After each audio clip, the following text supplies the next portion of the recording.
नमस्कार भाइयों। अब पढ़ेंगे श्लोक 7।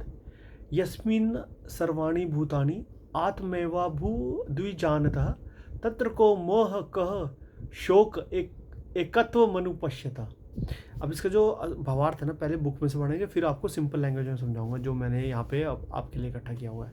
ठीक है, तो ये बोल रहे हैं कि जिस समय ज्ञानी पुरुष के लिए सब भूत आत्मा ही हो गए, उस समय एकत्व देखने वाले उस विद्वान को क्या शोक और क्या मोह हो सकता है। जिस समय अर्थात जिस पूर्वोक्त आत्मस्वरूप में परमार्थ तत्व को जानने वाले पुरुष की दृष्टि में वे ही सब भूत परमार्थ आत्मस्वरूप के दर्शन से आत्मा ही हो गए, अर्थात आत्मभाव को ही प्राप्त हो गए, उस समय अथवा उस आत्मा में क्या मोह और क्या शोक रह सकता है। शोक और मोह तो कामना और कर्म के बीच को ना जानने वाले को ही हुआ करते हैं। जो आकाश के समान आत्मा का विशुद्ध एकत्व देखने वाला है उसको नहीं होते। क्या मोह और क्या शोक, इस प्रकार अविद्या के कार्य स्वरूप शोक और मोह के आक्षेप रूप से असंभवता दिखलाकर कारण सहित संसार का अत्यंत ही उच्छेद प्रदर्शित किया गया है।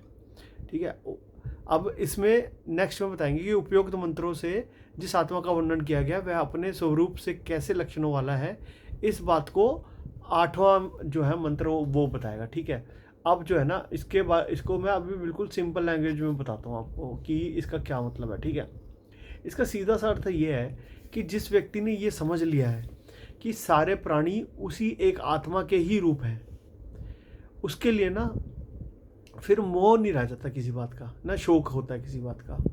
जब अलग अलग दिखने वाली दुनिया अंदर से एक है समझ आ जाता है तो जो है ना भ्रम जो है वो टूट जाता है और दुख अपने आप गिर जाता है।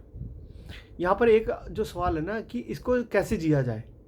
डर और चिंता, डर हमेशा अलगाव से पैदा होता है, ये बात याद रखना। मैं अकेला हूँ, मैं छूट जाऊँगा, मैं हार जाऊँगा। ठीक है, पर यहाँ पे ये श्लोक समझाते हैं कि जब सब एक है तो खोने को बचता ही क्या है, कुछ भी नहीं खोया जाएगा। ठीक है, रिश्तों में मोह हम लोगों से नहीं अपेक्षाओं से जुड़े होते हैं और जब अपेक्षा टूटती है तो शोक पैदा हो जाता है। ठीक है, एकत्व की समझ आई तो रिश्ता रहेगा पर पकड़ नहीं रहेगी। ठीक है, आप मुट्ठी खोल दोगे, जो मिट्टी में आपने बांध रखने की कोशिश करते हो ना रिश्तों को, वो मुट्ठी खोल दोगे। मैंने अभी रिसेंटली एक मुट्ठी खोली है। ठीक है, तो जो अगर वो सुनेंगे तो उनको समझ आ जाएगा। सफलता असफलता जो ना आज की दुनिया कहती है कि जीतोगे तो खुश, हारोगे तो दुखी। कितनी अजीब बात है ना। पर ये लोग ये बोलते हैं कि ये सब अस्थायी रूप है, असल में ना तुम जीतते हो और ना हारते हो। ठीक है, और इसी को हम मानसिक शांति के लिए भी यूज़ कर सकते हैं। जैसे ओवर थिंकिंग है, रिग्रेट है, एनग्जाइटी है, लोग बोलते हैं कि मैं अलग हूँ और अलग वाली सोच चाहते हैं, तो इसकी वजह से आधे से ज़्यादा लोगों से उनका डिस्प्यूट रहता है। जब एकत्व की दृष्टि आ जाती है ना तो मन हल्का हो जाता है और आप सबको अपने जैसा समझने लग जाते हो। और जो अध्यात्म है ना, अध्यात्म में इसका बहुत सही यूज़ हो सकता है। ठीक है, अध्यात्म को आसान भाषा में ना ये श्लोक संन्यास की बात नहीं करता, ये दृष्टि बदलने की बात करता है, देखने का नज़रिया। बाहर की दुनिया वही रहने वाली है लेकिन अंदर का बोझ जो है ना वो ख़त्म हो जाएगा। आज के समय का जो के लिए इसको जो एक लाइन में अगर सार देना चाहे ना, जहाँ एकत्व दिख गया वहीं मोह और शोक दोनों समाप्त है। ये जो है ना ये फिर से अद्वैत का सिद्धांत है। जो अद्वैत का सिद्धांत हम दोबारा से पढ़ेंगे इसको डिटेल में। ठीक है, राधे राधे।